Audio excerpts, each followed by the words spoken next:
just before lunch, so appropriate enough, we're going to talk food again. We've been doing a number of food shows. We did one a couple of weeks ago with the excellent food writer and blogger and podcaster Nicola Twiley. She has a book out, Frostbite: How Refrigeration Changed Our Food, Our Planet, and Ourselves. And I guess in a sense, the metaphor in Twiley's work is that our entire civilization has been frost bitten by industrial farming. Joel Salatin, another old friend of the show, I visited his farm, Polyface Farm, in Western Virginia a few weeks ago. He believes that the only way we can fix America is, in his language, one bite at a time. That's what he's trying to do at Polyface Farm with his regenerative agriculture. And he seems to think that the heart of the spiritual crisis, I think, in America is rooted in the land and in the bad foods that many people eat. Next week, I'm going to be up in Oregon talking with another old friend, Mimi Castile, who is a very prominent organic wine producer. So we're going to do that show next week. And today we are speaking with another Oregon-based, Portland, Oregon-based entrepreneur and writer, Lola Milholland. She runs a company called Umi Organic. It's a ramen-based noodles company, and she also has a new book out. It's out today, Group Living and Other Recipes, and she's joining us from, appropriate enough, Portland, Oregon. Lola, congratulations on the new book. Thank you so much. What a wild ride. So, apologies. My beginnings of my show are always a little long, a little roundabout. But is there some truth to that, Lola? In your experience, in your life, in your work, in your new book, that the spiritual crisis of loneliness, of alienation, of unhappiness and anxiety, it's somehow bound up also with eating and food in America. Yeah, I love the guests that you have had on this show. What an amazing group of people to give different portraits of what's happening. I think that's really key, but I think the place I would first start is just yesterday I was listening to an author, Reed, who was talking about, when we look at climate change, the two biggest factors are fossil fuel usage and industrial agriculture. So there is this, inherent problem with the way that we're farming, and it's affecting our planet. But in addition to that, so much of my book is about how groups form and how you build long-lasting relationships with people that are very gentle and caring. And I think food is one of the primary ways we do that. Eating regularly with people, cooking for people, and having people cook for us, that kind of beautiful giving and receiving. It's been central to human life for so long. And I think it is, such a foundation to most communities. So is food, in a sense, our escape, even though we need it to sustain ourselves? Without food, we die. Is food also offer an escape from ourselves as individuals? I love that. Yeah. I think about when I eat something really delicious and how I feel my most elemental, animal sense is sort of this feeling of pleasure of just, you feel yourself alive, right? Your body's digesting, you feel all your senses at work. It's such I was about to say out of body, but it's the opposite, right? It's like a full body experience. And food is so interesting, right? Because it is a tactile thing that literally gives us life, but it also informs the way that our cultures form and, the way that we use the land and how we connect to our histories, our various histories. And so it's working on all these levels simultaneously and also just keeping us alive. How is it, Lola, how's it shaped your life? You're as I said earlier, you're a food business owner, a writer. You were the former editor for Edible Portland magazine. You live in Portland, which is very much of a food city, and you run Umi Organic, a noodle company. When did you discover food? What's your background?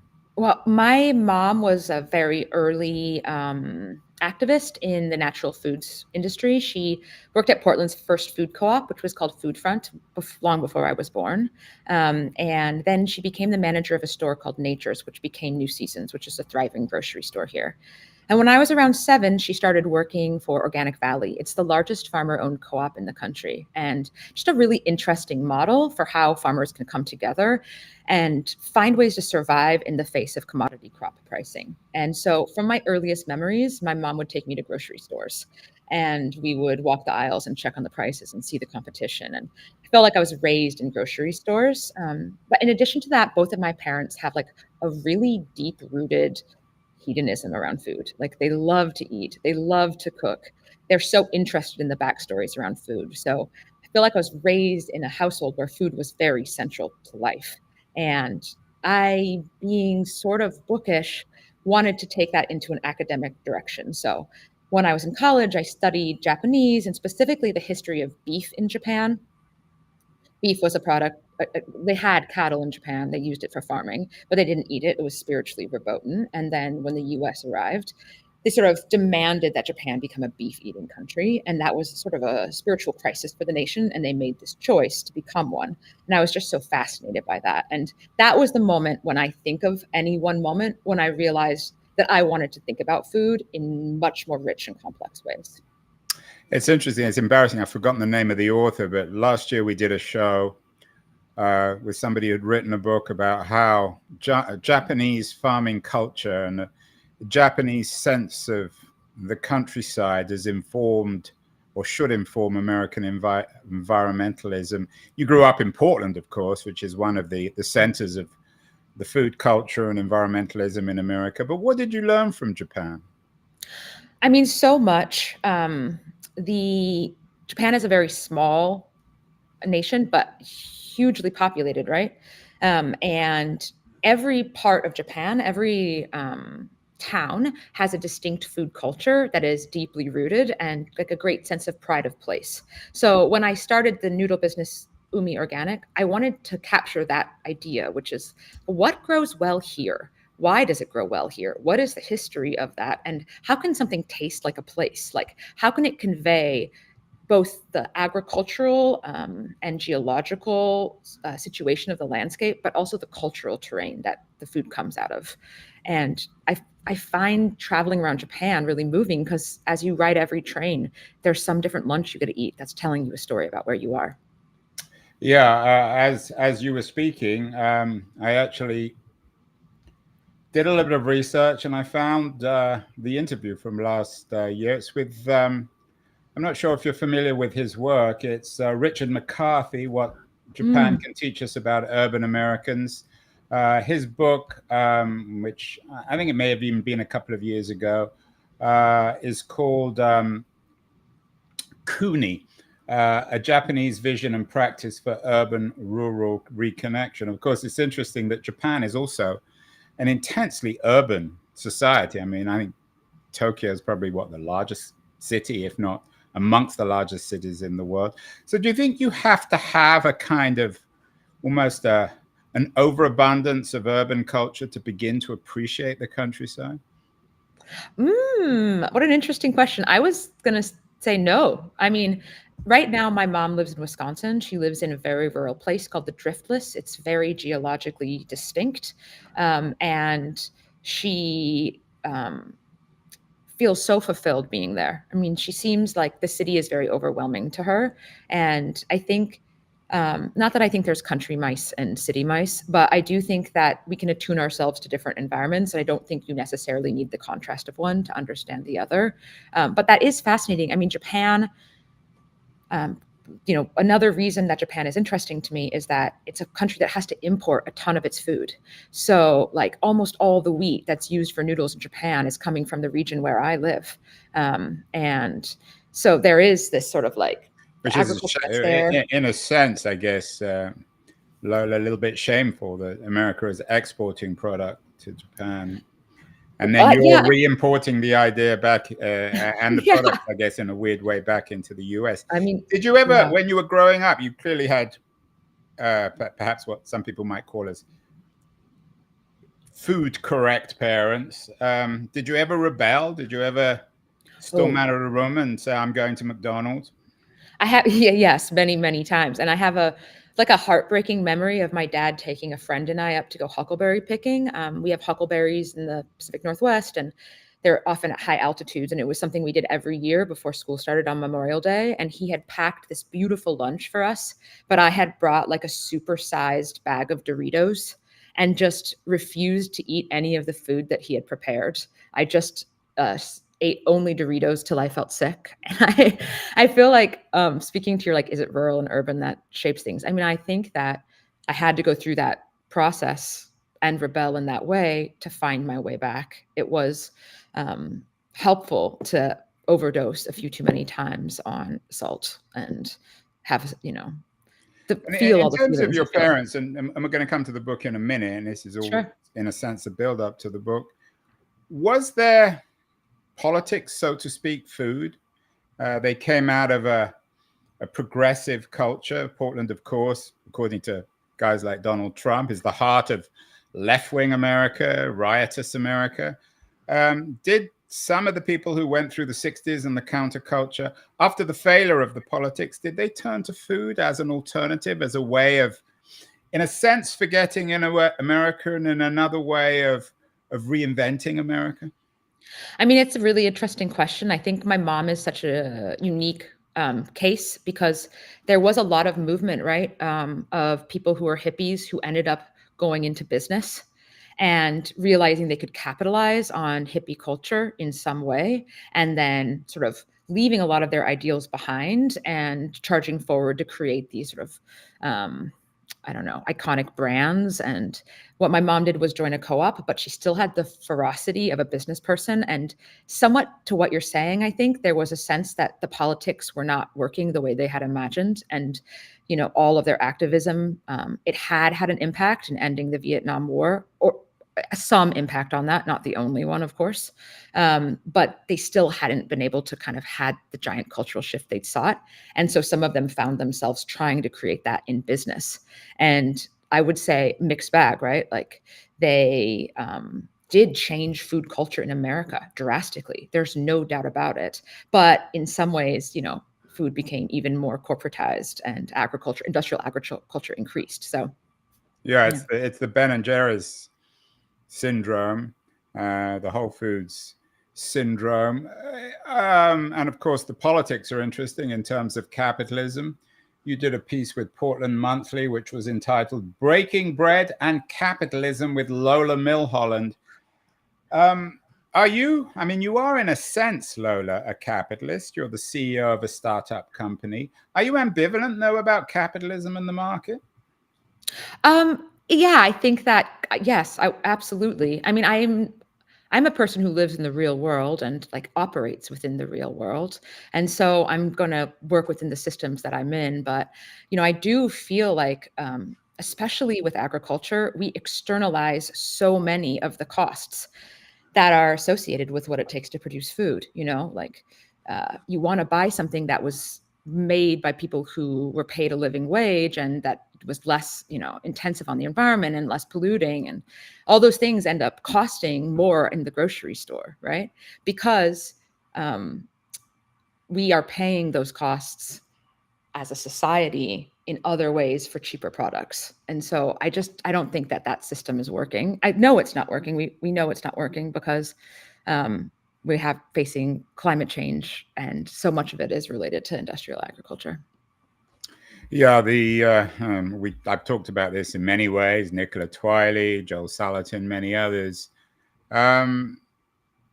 Is the solution, though, and I said we're going to take a break in a second and come specifically to the book, but is the solution not so much of undermining capitalism or getting beyond capitalism, whatever that is, maybe socialism, but rather a different kind of capitalism, smaller companies like yours, smaller farms like Joel Salatin's, rather than these huge, unaccountable corporate farms and companies that produce Doritos and McDonald's and everything else that seem to be spiritually and physically killing Americans?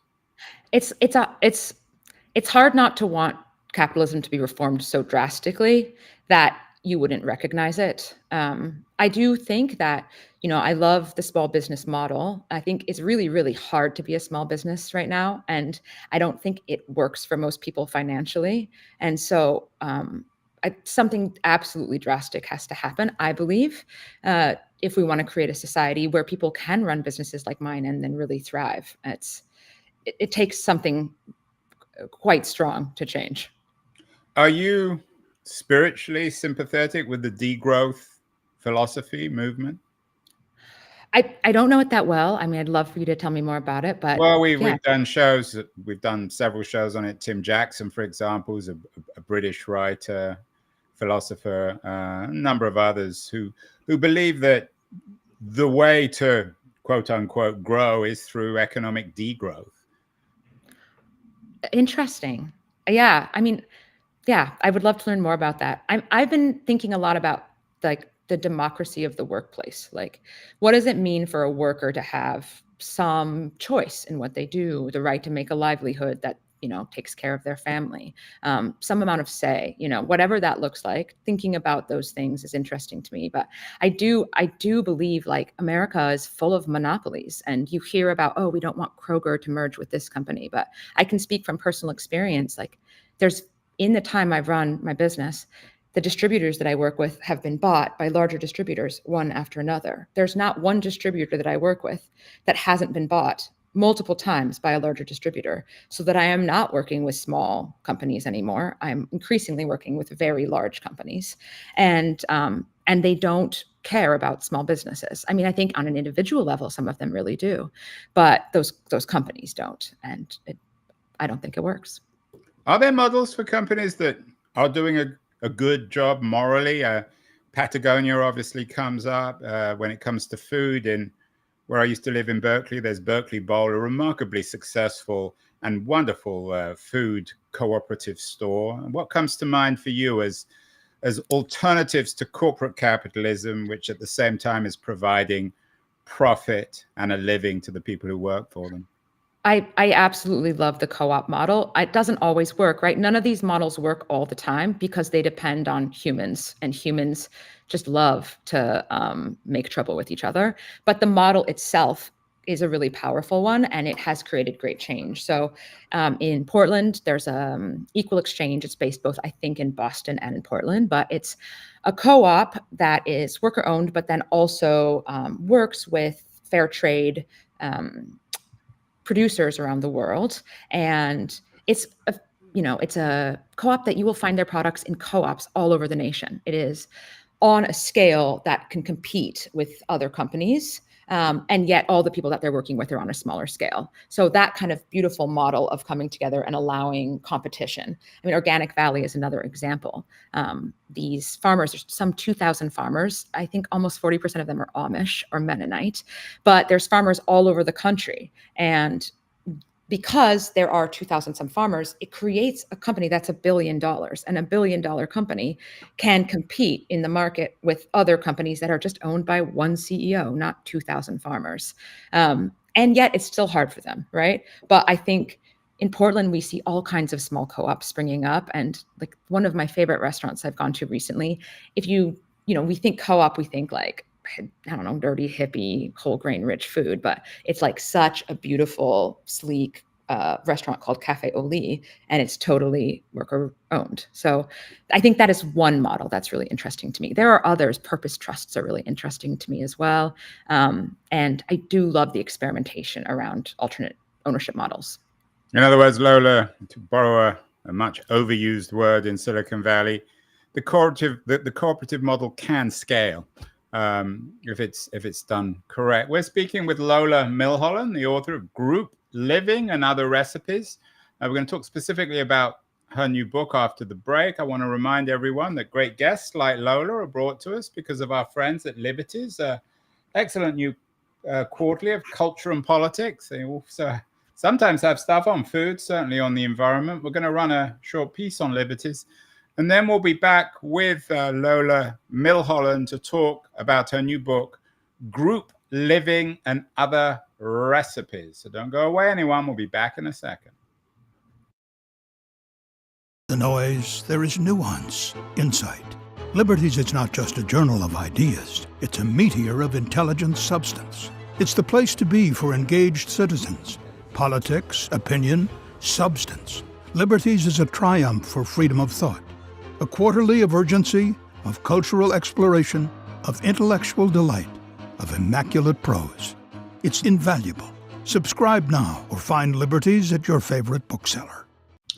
And you can subscribe to Liberties at libertiesjournal.com. We're speaking with Lola Milholland, the author of Group Living and Other Recipes. It's just out today. So Lola, the term group living might suggest some rather naughty things. What does it mean to you? What exactly is group living? Is that polyamorous in some way or other? I love that question. I think so many ways to answer it. I guess if we don't think about polyamory as just people all having sex with each other, just people who love each other, I'm going to go with yes, definitely polyamory. But I don't think group living is any one specific thing, although in my book, I try to describe it, create my own definition for it. And the reason I started using that term is that I do live in a communal household. I live with my boyfriend of many years, my brother, a roommate, Chris. His partner comes in and out. My mom often stays with us, and sometimes other people as well.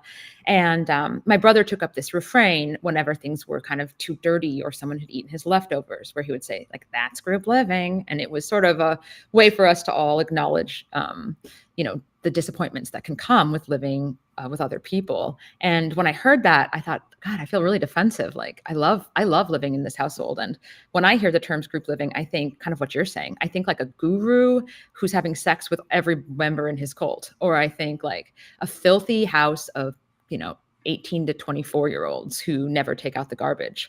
And that's really not what my house looks like at all. Like there are abrasive things. Sometimes we accidentally do each other's leftovers. I think that happens in families too. But there is we're living in a moment in America where many people can't afford their own homes. And a lot of people end up living with other adult roommates. It's far more common. It's something like a third of American adults are living in some kind of setting where there is another adult living with them. And on the one hand, we can think about that as, disappointing. Oh, we're forced to live collectively, and like a financial necessity. And I that is true. Like we have an unjust housing system, and America is built on this idea that everyone should be able to have property ownership, but many people can't afford it. And so there's that, right? There's that side of it. And one reason I live in my house is because it allows me to have the quality of life I want and pay a lower rent.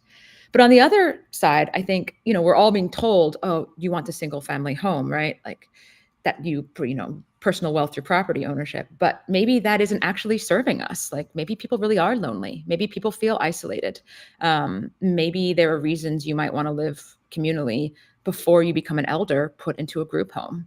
And practice those skills. So sort of interested in both of those things and teasing them out.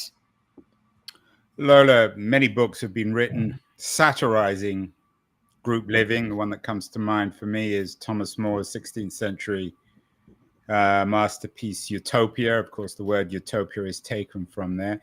Is your book and perhaps your lifestyle, in a sense, and what you're arguing for in group living and other recipes, the other recipes you're presenting, both food-wise and non-food, are they utopian? Do you embrace the term utopian? Is your book a polemic in favor of group living?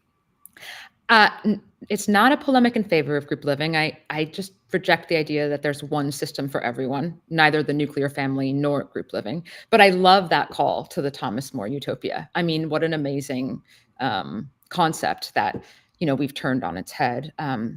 There is a book that I just loved that explores by Adrian Shirk, and it explores the idea of utopia. It's called Heaven is a Place on Earth. And it's just really useful for me in thinking about the idea of utopia, right? Utopia is not a place you can reach. Utopia is not real, right? It's not anything that lasts. Anything that lasts too long is going to become rigid, and over time, concentrated power will accumulate. And so often in American history, and I can't speak to other places, but utopian experiments have consolidated and then become something truly awful, right? That's like, there's a history of that repeats itself over and over again. And so, no, I don't believe we all need to be chasing this thing that is in its essence evanescent. But I do think that there is reasons for people to have idealism and try to explore it, right? To not accept things as they are and to be experimental. I don't think everyone should move into a group house together, but I think there are lessons to learn from people who live collectively and sort of figure out how to move with each other in those spaces. You've mentioned your parents in the first half of the show. They obviously both had a big influence on you. And yet the book, in a way, is a call to reconsider the meaning of family. For some people, having two parents is quite enough, perhaps too much, or having siblings or children. Why would we want to reconsider the meaning of family? Well, I can speak from my own personal experience, which is that, I have my parents who I love very much, and my brother, I'm very devoted to them, but I don't have children of my own. And I have befriended so many people who are elders who also don't have children of their own. And so, the term that I learned during the pandemic was elder orphan, somebody who has no familial connections. And these people were drastically alone during that time when they were shut in. And so what does it mean for us to have communities that takes better care of people who may not have children? And also some people who have children won't have children who are there to take care of them. We assume all these roles for the family members. The family is the one who's supposed to be there for you when you're sick. They're the one who's supposed to take care of any, emergencies that you have. But what about when you don't have family? Or what about when your family can't show up? How do we find ways to build community so we can show up for each other in those moments? And whether we call it family or we call it something else, I think figuring out how to be there for each other and ask for our needs beyond just biological genetic connections is something that serves our lives. I know you've learned a lot from Japan. You write about it in the book. You mentioned it earlier. But the thing about Japan, for all its incredible food culture, is it's also a country of acute loneliness where old people live more and more isolated lives, perhaps because there are fewer and fewer young people. What are the negatives that we can learn from that crisis of loneliness in Japan, which obviously also exists in the United States and elsewhere? Well, I've been thinking about how if I don't want to be lonely when I'm old, I have to have relationships with older people now. And that is an investment I'm making in my future self. And finding the places where multi-generational relationships are happening, those are places where I want to invest my time. And that article you pulled up, there's a lunch program in Portland called Ikoi no Kai for Japanese American elders. Monday, Tuesday, Thursday, and Friday, volunteers and employees come and make lunch and create this really warm environment that I love to go to. We donate our noodles there. I'm volunteering there as a cook. I'm going there to just hang out with people and get to know them and be part of their lives. Maybe, I'll save some of my mushroom hunting harvest for them, or, brings back some razor clams from the coast. These things where I'm giving into a program that itself, I hope, will be there or something like it in the future. And that feels like a really important lesson to me. Yeah, I'm sure you've seen the film Lola Tampopo, a film about noodles, one of the great movies of all time, certainly one of the best Japanese films. It's funny. I'm sure it's more than coincidental, accidental, that you're a theorist of group living, of a nourishing way of life, of intergenerational, rich life, and at the same time, you're also an entrepreneur of ramen noodles. I don't think there's anything more sort of, I don't know whether it's group living, but there's anything more humanistic, miraculous than a bowl of ramen noodles. Is that, am I over romanticizing the product, the food? Not to me. I think I love the movie Tampopo so much. It came out the year I was born, and I just feel like it is the greatest food movie ever made. Yeah, I agree. And the thing that movie does, right, is that Tampopo, is on this journey to make a perfect bowl of ramen. And in order to do so, she has to get help from all these unlikely people. And so it's sort of a hero's journey, right? So, okay, how can I make the perfect noodle? How can I make the perfect broth? Every step along the way, she's getting sage advice, and often from people that we might think of as like fools or assistants. And I mean, isn't that really how life works, right? Like we have to have many people contributing to our worldview, or else it's really stale. We have to have many mentors and guides who help us find the things that we want. And that's true as a business person. That's just true as a human, you know. I haven't seen the film for a few years. I would recommend everyone see it, but don't see it on an empty stomach. Go for some ramen noodles beforehand, or certainly plan to eat some afterwards. But one of the striking things about the movie and the culture of ramen noodles in Japan is its noisiness. It's not something that's supposed to be eaten quietly. Is noise, is that another recipe of your group living, the importance of noise and of which reflects again an antidote to loneliness? Yeah, what a beautiful thought, right? So why are Japanese loud noodle eaters? Because there's something about the act of slurping that creates more flavor in the experience in the mouth, right? It's a sensory pleasure that maybe because we have a more prim society, we don't feel we're allowed to do here. And I guess maybe similarly, right? No one wants to be around noise all the time, right? I think we think group living, we think there's no privacy. One can always ask for privacy or find places in their life for that. We hope. I mean, I don't think without it I would function. But there is something about being in a raucous space where things that are unpredictable are going to happen, where people will surprise you, where you're going to eat something you didn't expect to eat or hear an idea that you didn't expect to have. That really nourishes, I think. And that's the thing I love about my household. I love coming home and having one of my roommates have several friends over and they're having a bonfire in the backyard and I just join and I experience that environment. It's something that I love. And I don't think you need to be clear, I don't think you need to have a group home to have those experiences. I think you can create them in your life. Yeah, we've mentioned perhaps the utopianism of group living, which you're not ashamed of. The opposite, of course, of utopia is dystopia. And I don't think there's anything much more dystopian in America than going to a fast food restaurant and seeing people eat on their own. Bad food, overpriced food, lonely people, poor people. Yeah. Is that the ultimate? I mean, there are many dystopian experiences in contemporary America, but is that the sort of symbolically, at least, Lola, the experience of going to a fast food place and eating on one's own quietly? I mean, that's an interesting thought. I think each person who's there is having a different experience, and probably for some it's quite dystopian, and for others it's something else, right? People have a lot of nostalgia with food, and they have a lot of comfort with food.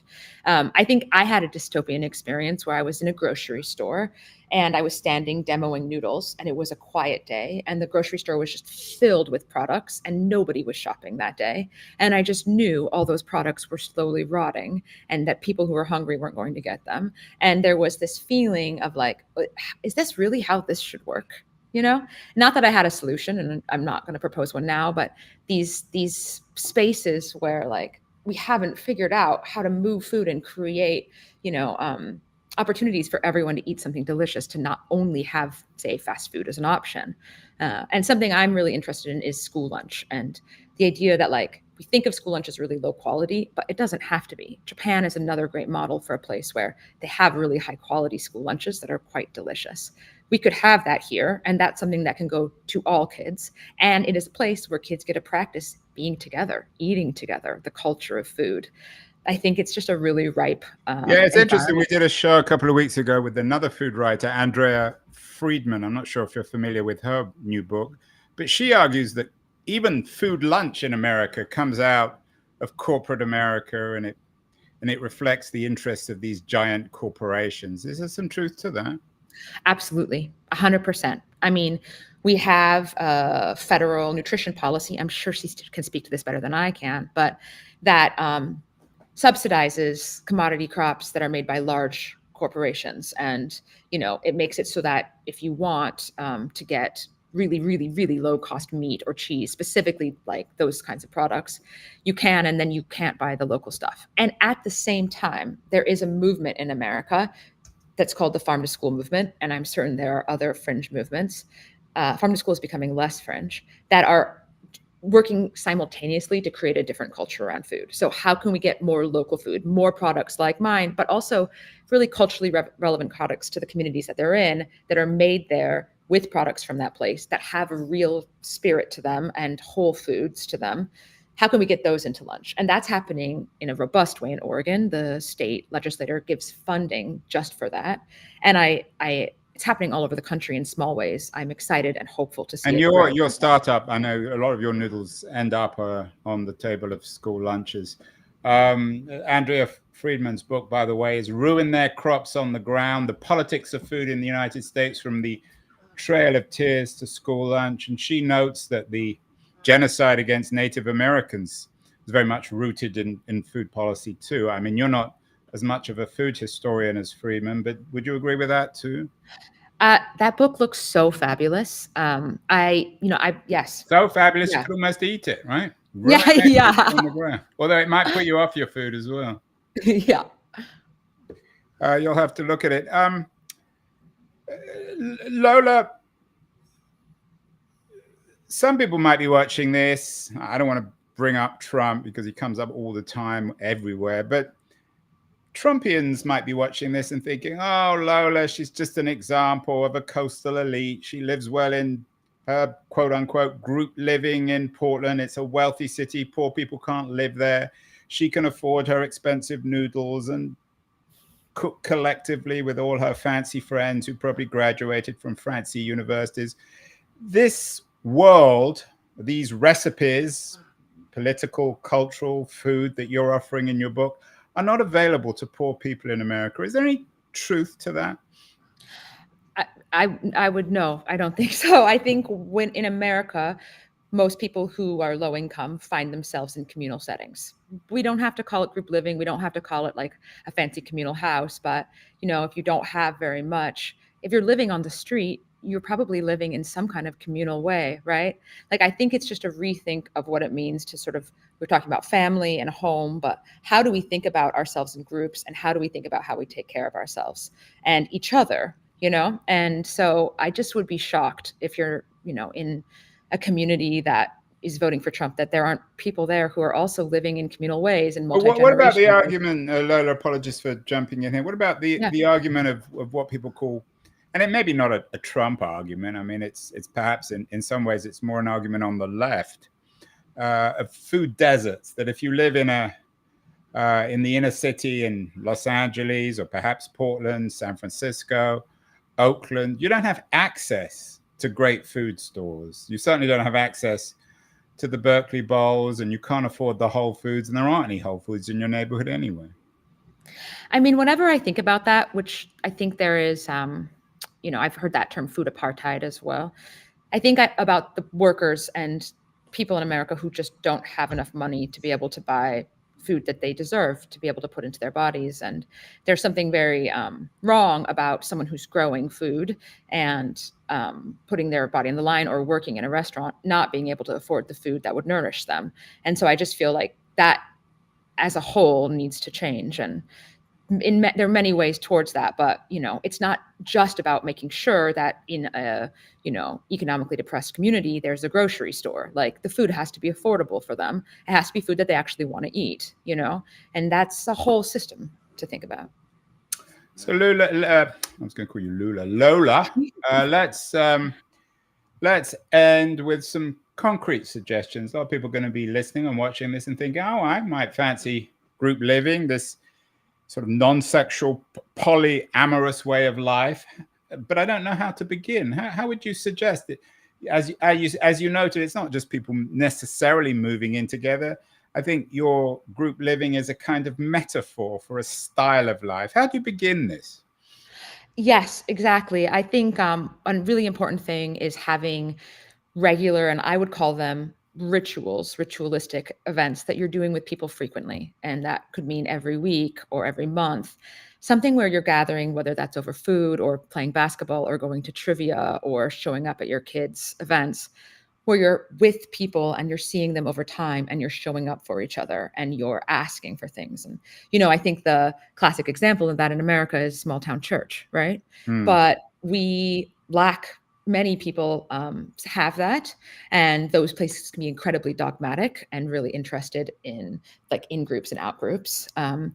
How do we create opportunities for people to build those kind of communities outside of those settings if they want to? And I think it's active. We have to actually make choices to show up routinely to something and be present with people and not be there just to get ahead at something, but just be there, just hang out and build camaraderie. And I think the ways that we do that can look so diverse. But to me, that's the basis for how we build communities that we want to be part of. Yeah, Tocqueville came to America of the early 19th century, and he saw, I guess, what at that time was a kind of group living, and thought that's what enables democracy in an America where democracy, some people think, is in existential crisis. Is group living also a way of strengthening democracy? Yeah, I mean, I don't want to say group living is a panacea, because it makes me sound like I'm wanting everyone to move in together again, which is not how I feel. But I do think real human relationships where we take care of each other and we also get taken care of, and we start advocating for our needs collectively, we start figuring out how to organize. I do think that that's the beginning of asking for more democracy politically and in other parts of our lives. Well, Lola Milholland, the author of Group Living and Other Recipes, as someone who's a strong advocate of noodles and of Tampopo, I don't think you'll find any arguments with me. Congratulations on the new book, and we'll have to maybe come up at some point to Portland and do an in-person interview. Thank you so much, and best of